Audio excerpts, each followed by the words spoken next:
Cool. So, Misty, it's been a long time since we first met. I remember when I first met you, I wanted to be the AD from some show, and you were there for the auditions. And Mickey was like, "Yeah, this is gonna be the director." And you're like, "Yeah, he told me already. It's cool. You don't have to send me your resume. You got the job." I'm like, "All right, You it's came great. highly recommended, so. Thank you." But I know you're originally the artistic coordinator for the Seminole Theatre Players here at Seminole Theatre. Could you like just discuss that a bit? What that's like? Sure. Mostly, I mean, since we're a new group, there's been a lot of stuff getting stuff off the ground, and we're getting ready to choose the rest of our season. So that's exciting, and that's kind of part of my job as artistic coordinator. I also help find volunteers and put people, wherever we need them. Yeah. That's pretty much what I do. I try to help, within the Heights, like whatever Mickey needed additionally, I just helped with whatever was needed. So how were they able to like wrangle you in to do this? Oh man. Well, I mean, I've done theater forever and ever, and when I lived in Virginia, I was really heavily involved in all of the technical aspects of for like the last 6 years, every show. So, when they had the initial call for who's interested in being on this board, who wants to put in your resume, I put in my resume because I really, really, really wanted to get this off the ground. Yeah. And I really wanted to make community theater in Homestead a thing. So, Yeah, so I mean, as far as I want to say, maybe even Miami, there's not a lot of community theater in Miami-Dade County. We have, I believe there's some in the Keys, but we have one in Cutler Ridge, a humongous theater, doesn't even tap into that little Miami. Yeah, that was the one thing when I moved to South Florida. I've only been here for about 3 years. Yeah. And I lived up north in Broward first, and there was only one that was close enough to me, and they didn't do shows as often. So it never worked with my schedule, and I was really sad because theater's a huge part of my life and like a big chunk of my heart. So like I felt like part of me was missing. So when we came down here and they were like, let's start a community theater. I saw Hairspray last summer and I was like, this is fabulous. Yeah. I was so excited. And then when they wanted to start the theater, I was like, yes, I think a lot of people were surprised though that we can do something like this, that we can bring Broadway to a town like Homestead. Honestly, Hairspray and In the Heights, I feel like were better than community theater. Like, yeah. The quality here, I think there's just so many talented people in this area that, I mean, so much untapped talent that we've tapped into now. It's just amazing. And, okay, so that explains how you became the artistic coordinator, but why did you also, on top of that, choose to be the director of Annie? I didn't quite choose it, but it's okay. I actually was in Annie in high school, and when Mickey told us the 2 summer shows, he said, we're looking for a director for Annie. And I said, well, if you need somebody, I can do it. Try to find someone else. Not because I don't, I just wanted to maybe do some other aspect, Just focus on that one. I just wanted to be involved. I didn't really care how. I was kind of excited, honestly, in the beginning more about In the Heights, but Annie has been, like, it's grown on me. I thought I didn't like it as much because I did it a long time ago, and sometimes after you've done a show, you're like, oh, okay, I'm done with that. But I know the feeling. I do know the feeling. The music, it's and but it's been a long time, and as we've done it, I've like realized so many more things that I forgot that I loved about this show, and I'm just like I've re-fallen in love with the show, and I'm really glad that I ended up directing. It is quite a coincidence because I believe, and correct me if I'm wrong, the shows were chosen already before they brought you in. Yes, they were. So it kind of worked out in the end since you already have some experience doing Annie. You're like, all right. Yeah. Well, I mean, and I have the other thing is that I have experience in directing and in all the different technical aspects. So it it fit. It worked. Yeah. I know for me personally, I find myself now every time I do a new musical that when I see like the actual Broadway production or like the live ones they do on TV or the movies, I can only think of the production I've been in now. I can't shake that. I'm like, you're great, but I just doing it for 3 months and just having it hammered into your head, you're like, that's a part of you can't shake off. Like I can still do Hairspray choreography, and I'll probably still be able to do in the Heights man. and Annie. I'm not that good. I've done theater my whole life, and I've done probably I think it was 112 was the last count of shows that I've been involved in. That's a lot. So That's I do a long not resume. remember choreography. Well, yeah. Or like sometimes I'll remember bits of lines from things because I've done. I started out an actor and then fell in love with technical theater later in life. So yeah, there's too many shows. Well, at that all point, get I'm a jumbled lot in newer my to head. it than you are. I don't expect you to remember everything from like 120 plus shows. But I know you brought up acting and directing. That was one of the reasons why I wanted to get more into the technical side this year. Because I got into acting a lot later in life. Like I started off like visual arts and writing, and then going into acting and film. And I had only ever directed like short film projects. And I said, you know what, there's 2 shows this year. I can act in one and I can be the AD for the other one. But I know I was taught a while ago by one of my mentors that they kind of go hand in hand. Like the best directors have either been actors or they understand that world. Is that, do you feel like you're bringing that to Annie? I've always felt that way as an actor. Yeah. It's always, for me, been easier to work with a director who knows all aspects because they know exactly. Like, I don't want to, as a director, I don't want to be like, you say this word exactly like this. Yeah. You know, I know as an actor that's like, you know, I just want you. I think that a director needs to have an overall vision, and I think that you need to let the actors make the art. Yeah.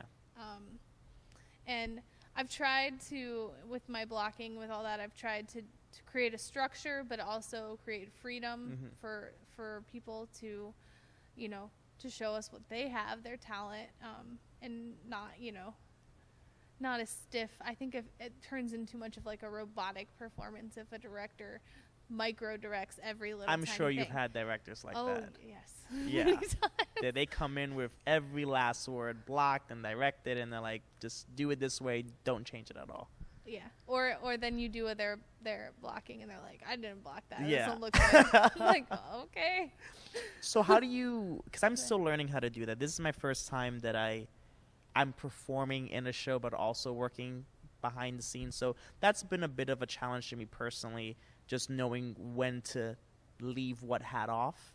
And you having such a wide array of shows you've been in, how do you, whether you're directing or acting, how do you shut that other side off? Or do they play hand in hand? Honestly, at this point, it really all plays together, I think. I mean, it does make me sad a lot of times during rehearsal. I'm like, oh, I wish I was in the show. Yeah. Like, especially when it works. But then I'm like, you know what? You know, this is a whole nother beast. Like, directing is, it's so many different things that I just don't think you could put it in like one hat or another, because you're I mean, there's just so many, like I keep saying, there's so many cogs that have to fit together. Oh, there is. And you have to make them fit, like whether they want to or not, you have to make them fit. And I think that my experience with all the other different parts of theater have really prepared me for the show. I've never directed a musical, so this is the first musical I've directed, which is a whole bigger thing. Well, how many plays have you directed? 3. 3. Yeah. Okay. So mostly in college. Okay. So it's been a while. It's still a production. Yeah. The last one was The Mousetrap. So I mean that's a fun show, but musicals are so much bigger and so different than a play. Like a play, you can really work with the actors on specific things. It's a lot smaller cast. Yeah. You get to work one-on-one with people, and a musical is just so many people, and you have to really hope, especially in the beginning, that's the biggest part of it is the casting. You have to cast the people. I keep hearing that. That's the most important part of production. You have to, and it's so hard. That's my least favorite part, because, especially in community theater, because all these people have come out and they really want to be a part of your production, and you really want them to be a part of your production. So, like, that's the thing, that as a director, you want everybody to be good. There's no reason to be nervous, because the director is rooting for you. Like, they want you to. But see, the actor doesn't. And I learned that doing Annie. Like, Hairspray was my first professional show, and being back on stage for over 10 years. I had only done stuff in like an arts summer camp that I've been through, self-taught, et cetera, et cetera. But it's really nerve-wracking when you go in there and you see like 3 to 4 people just looking at cold you. Stares, like staring daggers into your soul, and you're like, okay. And it doesn't seem like they're rooting for you. Like, oh God, I suck. Because they show the littlest emotion, even if you did phenomenally. Well, you have to, because you don't. And you have to be a good actor to be running auditions, because sometimes you get people that come in and you're like, oh, or you have amazing people. Sometimes, like, I remember a specific audition, I'm not going to say who, but for Annie, one of the cast members came in and they were really shy and just really introverted and like, okay, I'm going to sing now. And I was like, not expecting much. And then they opened their mouth and sang, and I think we literally all went like, that was so that awesome. Was a complete 180 from. And this person has thrived in the cast. Like, they're amazing. And that's why, like, I just, auditioning is as an actor I find it fun now for me, because I've been, of course, it's the 120 plus shows. But I've been cast and I've been not cast so many times that it's like, it's just all going out and doing, do what you love, show somebody what you love. And if they like it, they like it. If they don't, they don't. Then, it doesn't, I think I've done it so many times that it doesn't affect me in the same way as it does people who are just starting out. But it's just the way that the business works. It's true. It's a pretty cutthroat, cold business. And I've noticed a lot of artists, and I felt like that at times too. You got to learn not to take it so personally. It's not personal at all. Yeah, like, you want to be able to express yourself, and artists can be very fickle people as well. They don't.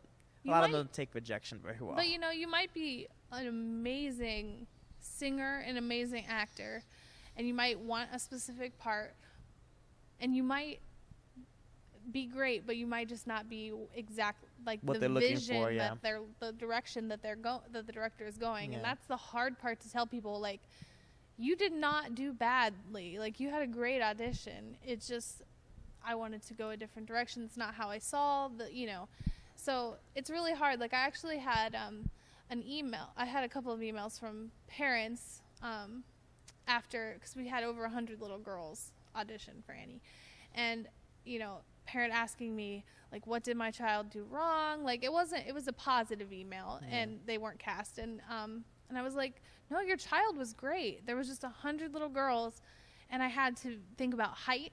I had to think about who looks good next to who. It wasn't just about. And there's a lot of talented girls that we turned away. Right. That were really good. There's a whole bigger picture when you're directing. You have to think of what it's going to look like on stage. It's not about, I can't have 5 blonde little girls. You know what I mean? It's just, you have to think about all of that too, which is really, people don't realize that. So that's another part of directing. And they take it really personally too. Like, I know Mickey McGuire, executive director of Seminole, he had told me, how do you feel now being on this side of auditions? You see how important this is, and you understand more what we're going through when we look at the actors. We don't hate you. We don't think you suck. We're not like, all right, just another brunette, get out of here. But it's, you can't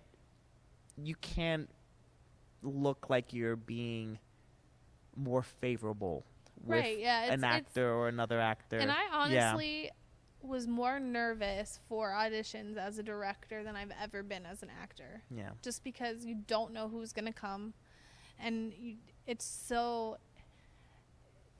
have a big responsibility. Yeah. So, I mean, I wished I was on the other son. Yeah. You know, it was but I was really so impressed. Homestead has so much talent. Like, it was crazy. They do. This is a really untapped mine of talent. I know. I was there in for South In Florida. the Heights auditions and Annie auditions, and obviously, and I just was like, wow.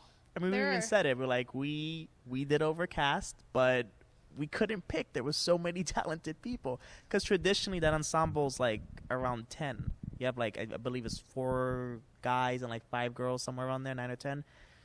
But I like what we did with it, though, because we got really creative for using that amount of ensemble. But that doesn't always work for every show, you know? Yeah, that's the hard part. And that's like, we have 11 orphans, and the show only calls for 7. Mm-hmm. So, but there were 100 little girls, and they were so good. It was just callbacks, like auditions it's so hard. I wanted to cast every single one of those little girls because I saw myself in every single one of those little girls. Like, I just want to do this, you know, like, so I hated, that's the part I hate the most is that, but it's the most important. It's just that once you get it out of the way, you're like, okay. If that's the part you hate the most, what have you? I would assume that the rehearsal process is what you love the most. Yeah, I love the most. I love to see all of the actors and everybody finding their character, finding, you know, when everything clicks, because that's been happening lately. I mean, we're almost there. Yeah, and almost at the finish line. I know. And the beginning is kind of tedious. Like, you're like, everybody does it differently, but I pre-block. So, like, in my head, I, like, go through the scene and I write kind of an outline of what I want to see. And then I tell the actors. And then I might change it because it might not look good with everybody or whatever. But once you finally have it and people, like, it works, you're like, that it's just the most rewarding thing to see people, and to see people come alive, like, on stage is also the most rewarding. Like, I love being able to see, like, the little girls, like, in their first production, like, just figuring it out, and like a light, you see the light bulb go off, and you see, like, this is, like, what I want to do, you know. You see people so excited, and that's the most rewarding thing, and that's the part I love. So do you want to come back to direct again? Would you like to act, or you just want to stick to the board, like, of the players? No, I'd like to do anything. I really like, I would be involved in any production in any way. I just love to be involved in shows. I just love theater, the whole thing. So, I mean, I would love to act, maybe, probably a play, probably not a musical. And I probably, directing again, I would like to direct a play, like something more serious. Now, is that something we have coming up, possibly? I don't know yet. You don't know yet? We'll see. So, I'd like to, I think what might be happening around Christmas is when I would like to act. Okay. Maybe. We'll see. But I know where you're coming from. Yes. I understand, yeah. But the directing, I would like to do more of something more serious, I think. Yeah. Even if it was a musical, just like a more serious tone? I guess. I think I would like to I would like to do something with a small cast. Yeah. Just because it's more intimate and you get to do, like, a lot more digging. Mm-hmm. So I think that would be more a different experience. So I'd like to have do something different. So I mean, I wouldn't mind a musical again, but you're more of a play gal when it comes to directing. I mean, and it's funny because I was I started out musical theater, so but as an actor, like, I got really into Shakespeare, which I don't know that we're gonna do that here, but but that really, like, turned everything for me to, like, I'd really like to dig in and get this. I like really, like, my personal, like, if I'm gonna go see a show, if I go to New York, I like to see really strange things and, like, dark and weird. Yeah. So, no, I feel you. So that's why I would like to direct something like that, just because that's what I like to go see. So maybe Holmes is ready. Maybe I don't know. We'll see. We'll see. I mean, they've been loving the more mainstream shows you've been Yeah, doing. and that's great Yeah. because I mean, this is a new theater company, Yeah. and I mean, I think it's important to do the classics now. Even like where I was working before, it was getting to the point where they were doing a lot of like abstract, like new stuff, which was Mhm. good to do, like Spring Awakening, you know, what is it, Bear, like Yeah. all of the I actually like Bear. I love Bear. Bear's great. Really, really like Bear. But- I've never seen the production, but I love the Yeah, yeah. it's a great show, but I just don't. I think people are getting more away from doing classical musical theater because they're like, let's do something edgy. But I think you there's, want to retain that. I but think have a there's an balance. importance to doing the classical musical Yeah. theater. So I mean, that's where all of the new stuff came from. So you need to True. start where you came from. You know. But I think we can strike a balance at some point down the line I where we agree. have a good mixture of classic Yeah. and more modern, maybe even original productions. You know, because if Yeah, there's this, yeah, I would love to see that. if That there's would be this great. many like actors, I'm sure there's writers and directors that want their chance to, you know. Yeah, I think get a I bite out of will this. say I think as a board we have talked about trying to do some sort of some fitting it somewhere in the season, Yeah. a sort of vignette cabaret style thing so that we can find those people because we would love to have directors like Mhm. you know, I mean, I'm sure Mickey loves to direct too, and I love to direct, but we would love to have other people. Yeah. We would. I mean, it's not because we don't want to. It's because we would love to see other people, you know, get to do that. It's a really cool, rewarding experience, and it would be really neat to have somebody Yeah. else, you know, get That's to true. experience And a that. nice little revolving door, maybe of just Right, you don't- directors and You don't want to have writers the and- same people all Yeah. the time. and they all bring a different style and taste and vision and whatnot to Mhm. it. Exactly. That'd be a good idea. I know when it comes to this theater, I grew up here. So I was born and raised in Homestead. I used to walk by when this was a rundown, just, you know where I'm getting at. And my dream was to at least perform here. And I got hired here first. And there wasn't really any opportunities open until Hairspray, but this theater has been really life-changing for me. It's opened up a lot of doors, and it's given me a lot of opportunities that I would have to travel quite a distance to find elsewhere. You're coming from a more extensive background, but I'm sure, because I can just see the enjoyment when you talk about working here. What impact has this theater had I on you? mean, this theater, I think this theater is special. From the first time I came in to see Hairspray, I walked in here and I was like, wow. Like, I just feel like there's a spark here, and it might be the spark of everything's beginning, and it's and that's why it's special, because this is the beginning of something that's going to last for a long time, I think. And it's really I love that it's bringing the community together, and it's bringing like people, I mean, people from all, you know, cultures, walks of life, everything. Like, you get to come together. That's why theater is special, because I mean, it doesn't matter where you came from. You just, you know, you come in, you do, you know, it's art. It's special. Art is Yeah. special, and because this is such a new thing here, I mean, there's so much passion, and that's the thing that really reinvigorates my love for theater, because there's so many passionate, amazingly talented people here that it's like, it's just special. So Yeah, yeah. That's perfectly said. I couldn't agree more. And like we said earlier, we're in the closing on the finish line of Annie. This is probably the best time to ask this, because I don't plan to stop acting or directing anytime soon. But like, do you have any tips or suggestions in what I want to do long term, since you've been in this business a lot longer? I mean, with acting, you just keep going out there. Put yourself out there. I mean, with everything.